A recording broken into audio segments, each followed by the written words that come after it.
Hoy nos metemos de lleno en un avispero legislativo, uno que viene de Brasil. Y vaya avispero. Tenemos sobre la mesa una propuesta para penalizar la apología del crimen organizado. Y no solo en un discurso, no. En la música, el cine, las redes sociales, vamos, en todas partes. En la cultura, básicamente. Exacto. La fuente es un documento oficial, una enmienda que presentó en la Cámara de Diputados un tal Kim Kataguri. Ajá. Y nuestra misión hoy es intentar responder a una pregunta que la verdad tiene tela. ¿Es esta ley un bisturí necesario para cortar los tentáculos del narco en la cultura? O por el contrario. ¿O es más bien un misil que podría llevarse por delante la libertad de expresión y, de paso, silenciar a toda una generación de artistas? Pues fíjate, la pregunta da totalmente en el clavo, porque no estamos hablando de una ley cualquiera. No, para nada. Es un intento de legislar sobre la influencia cultural del crimen. Y ese es un terreno, muy pantanoso. La enmienda quiere modificar leyes tan serias como el Código Penal. Palabras mayores. Sí, para atacar a las organizaciones criminales por un flanco que no es el habitual. No es el de los tiroteos o las incautaciones. Es el de la batalla por el relato, por la imagen que proyectan. Vale. Vamos a desgranar esto, porque suena muy potente. La propuesta busca crear un delito, uno completamente nuevo. ¿En qué consiste exactamente? ¿Qué es lo que se prohibiría hacer? A ver, el corazón de la propuesta es un nuevo artículo que básicamente convierte en delito el financiar, promover, realizar, difundir o hacer apología pública de bandas criminales, milicias, grupos de este tipo. ¿De acuerdo? Pero la clave, y aquí está el meollo de todo, no es solo el acto en sí, es el medio. Calle. No, para nada. El texto lo dice explícitamente, por medio de obras artísticas, eventos, redes sociales, plataformas digitales, producciones audiovisuales o cualquier medio de comunicación. Todo. Vamos, que lo abarca todo. Desde una canción de funk que se sube a YouTube hasta la última serie de una plataforma de streaming. El alcance es descomunal. Exacto.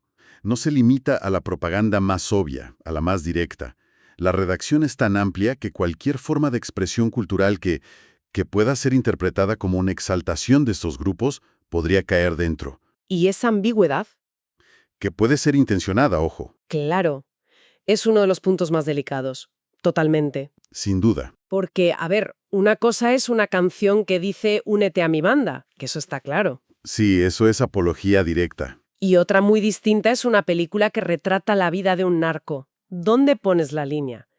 Pero bueno, antes de meternos ahí, hablemos del quién. El qué está claro, pero el quién me parece un campo de minas. Uf, sí. Porque no creo que apunten solo al cantante o al director de cine, ¿verdad? Para nada. De hecho, el texto se esfuerza muchísimo en ampliar el círculo de responsables. El primer párrafo es toda una declaración de intenciones. Detalla 3 escenarios muy concretos. Venga. El primero va por la financiación, incluso la indirecta. O sea que si un promotor de conciertos organiza un festival y resulta que parte del dinero viene directa o indirectamente de un capo de la droga, Pues ese promotor. ¿estaría cometiendo un delito? Justo eso. El texto habla de recibir, ocultar o emplear recursos. No hace falta ni que sepas de dónde viene el dinero. La responsabilidad podría recaer sobre ti. Vaya. Y el segundo supuesto es fascinante. Apunta al uso de la propia imagen. ¿Cómo? Se castigaría a quien ceda su imagen, su marca o su nombre artístico para, y cito, promover, normalizar o exaltar el tráfico, la violencia o a la propia banda criminal. Esto es un dardo directo, A artistas e influencers. sin duda. Ojo que esto es muy bestia. Piensa en un artista de funk, uno que ha crecido en una favela controlada por una facción. Su realidad, su entorno, la simbología que ve a diario. Es parte de su vida. Todo eso forma parte de su identidad artística. Con esta ley en la mano, si en un videoclip aparece, qué sé yo, un graffiti de la banda que controla su barrio, ¿se podría considerar que está cediendo su imagen para normalizar a esa banda? Es una pendiente muy resbaladiza. Totalmente. Precisamente. Y esa es la gran crítica que hacen los detractores de este tipo de leyes. Claro. Y el tercer punto es quizá el más enfocado al impacto social.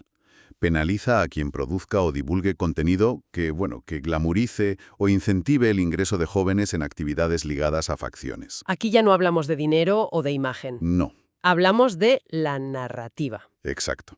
de la idealización, de presentar la vida delictiva como un camino de éxito, de poder, de respeto. Vale, o sea, tenemos a los que manejan el dinero, a los que ponen la cara y a los que construyen el relato. El cerco es muy amplio. Muchísimo. Y supongo que, para que una ley así tenga un efecto disuasorio real, las consecuencias deben ser de órdago. Pues, ¿a qué se enfrenta alguien que se ha declarado culpable? Pues mira, de órdago se queda corto. Las penas son durísimas y están estructuradas en varios niveles para no dejar títere con cabeza. A ver, Primero, la pena base, de 4 a 12 años de cárcel más una multa. que ya está bien. Sí, pero lo más importante es una pequeña coletilla que añaden, sin perjuicio de otras sanciones. ¿Qué significa eso en la práctica? Pues significa que las penas son acumulables. No es que te caigan de 4 a 12 años y ya está. Es que a eso, un juez podría sumarle la pena por blanqueo de capitales, la de asociación criminal. Madre mía. Al final, podrías enfrentarte a décadas de cárcel por una canción o una película. Pero espera, que eso no es lo más fuerte. ¿Hay más? Mucho más. Luego vienen los agravantes. Ah, La pena se puede aumentar de la mitad hasta el doble si el responsable es un artista, un productor, un empresario, un patrocinador, un funcionario público o, y esto es clave, el responsable de una plataforma digital. es un mensaje directo. Clarísimo. Al corazón de la industria cultural y tecnológica les están diciendo, a vosotros os va a doler más. Están señalando con el dedo a todo el ecosistema. Pero has dicho que eso no era lo más fuerte. ¿Qué puede ser peor que duplicar una pena de cárcel? Una especie de muerte civil profesional. ¿Cómo? Hay una sanción económica y administrativa que es, en mi opinión, la herramienta más potente y disuasorna de toda la propuesta. Se te condenan, se te prohíbe recibir cualquier tipo de recurso público, patrocinio cultural, incentivo fiscal, o firmar contratos con la administración pública. Para. ¿Me estás diciendo que durante cuánto tiempo? Durante 10 años. ¿10 años? Pero eso es una locura. ¿Es una barbaridad? No es una multa, es un destierro profesional. Te sacan del sistema. Pensemos en el impacto real de esto. ¿Qué porcentaje de la industria cultural en Brasil, como en casi cualquier país, depende de ayudas públicas, de patrocinios, de exenciones fiscales? Una parte enorme. Esto no es una muerte civil para unos pocos artistas. Podría provocar un colapso o, como mínimo, un efecto de autocensura brutal en todo un sector. Es una bomba atómica. Busca cortar de raíz cualquier vínculo financiero entre el Estado y los condenados. Crea un incentivo económico tan bestial para no acercarse a ciertos temas que muchos artistas ni se lo plantearán. El mensaje es: Atrévete a cruzar la línea y no solo irás a la cárcel, sino que tu carrera, tal y como la conoces, se ha acabado. tela marinera. ¿Y en todo este lío, qué pasa con los gigantes tecnológicos? Buena pregunta. Las plataformas de streaming, las redes sociales, que al final son los grandes altavoces de todo este contenido. ¿Se lavan las manos? Pues mira, ni mucho menos. La propuesta les dedica un apartado específico. ¿Y qué dice? Les obliga a retirar en un plazo máximo de 24 horas cualquier contenido que haga apología directa de estas bandas criminales. Vale. Pero la pregunta del millón es: ¿quién decide qué es apología directa? Claro. ¿Lo decide un algoritmo de la plataforma de turno? Porque eso sería el caos. No, y ese es un punto importante. El texto especifica que la retirada se haría mediante notificación judicial o del Ministerio Público. Ah, vale. Es decir, tiene que haber una orden de un juez o un fiscal. No queda a discreción de la empresa. Entiendo. Se crea un mecanismo de control, al menos en teoría, para evitar la arbitrariedad. Eso sí, con un plazo de ejecución, esas 24 horas, que es increíblemente estricto. Bien, entonces, con este panorama tan contundente, la pregunta es ¿por qué? ¿Qué ha pasado en Brasil para que se plantee una ley tan dura y de un alcance tan masivo? ¿Cuál es la justificación que dan sus impulsores? Para entenderlo hay que leer la parte de justificación del documento. Lo primero que mencionan es la inspiración. Se han inspirado en algo que ya existe. Sí. Dicen que buscan llevar al ámbito federal los principios de una ley que ya se aprobó en el municipio de Sao Paulo, la conocida como Ley Anti-Oruam de 2025. O sea que ya hay un precedente a nivel local. Sí, y es clave entender por qué esa ley fue tan polémica en Sao Paulo. ¿Cuenta? Sus detractores argumentaron que se estaba utilizando como una excusa para silenciar y perseguir a artistas de funk de las favelas, que al final son la crónica social de esos barrios. ¿Y los defensores? Mientras sus defensores decían que era una herramienta imprescindible contra el poder blando del crimen. Claro, escalar ese mismo debate a nivel federal. Lo lleva a una dimensión completamente nueva. Es decir, la controversia ya viene de serie.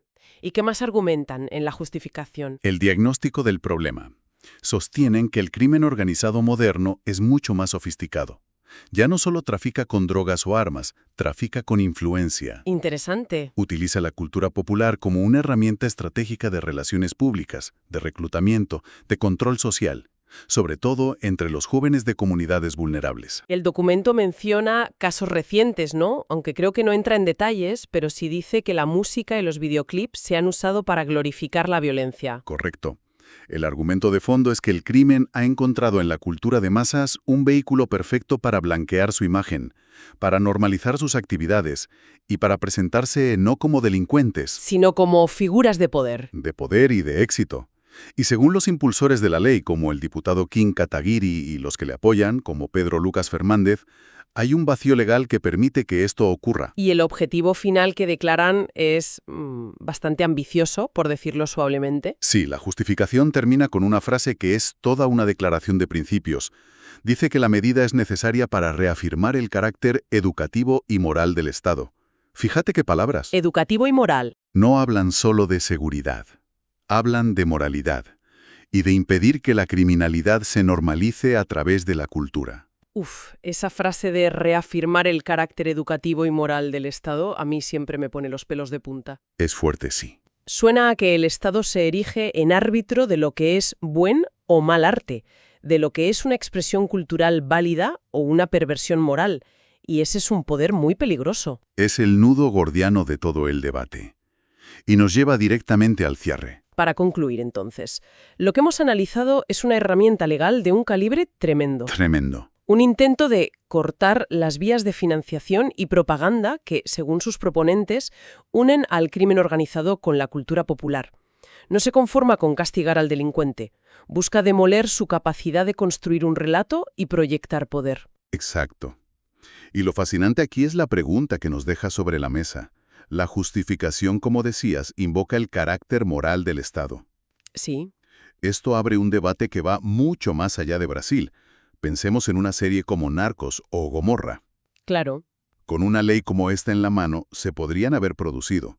Alguien podría argumentar que glamorizan la vida de Pablo Escobar o de los Sabastano.